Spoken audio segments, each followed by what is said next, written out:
Добре дошли в Innovative Ways to Answer. Това забавно и ангажиращо занимание е създадено, за да предизвика вашите комуникационни умения, да запали креативността и да подобри способността ви да формирате силни аргументи. За започване, участниците се разделят на малки групи от 3 до 7 души, всяка от които избира маса. На всяка маса има написани 3 въпроса върху листа хартия. Те могат да включват: харесвате ли шоколад? Бихте ли скочили с парашут? Може ли екипната работа да реши проблеми? Предизвикателството е да напишете 3 отговора на всеки въпрос. Един комплект за отговор да и един за не.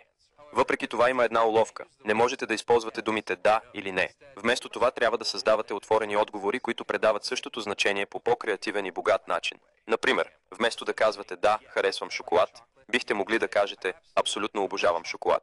Това е любимото ми лакомство. Вместо не, не бих скачал с парашут, бихте могли да кажете звуците скачане с парашут са вълнуващи, но не е по мой вкус.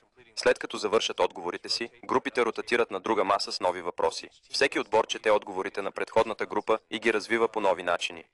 След като всички групи са преминали през различните маси, е време за обобщение. Помолете ги да обсъдят кои отговори са се откроили като най-креативни, проницателни или неочаквани и след това да представят своите размисли пред по-голямата група. За да завършите, водете дискусия с рефлексивни въпроси като: усещахте ли предизвикателство, когато мислихте за различни типове отговори?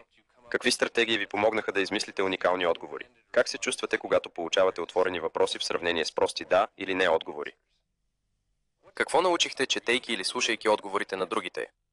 Иновативни начини за отговаряне е перфектната дейност за участниците, за да открият нови начини за изразяване, да укрепят своите умения по аргументация и да подобрят своите разговорни способности.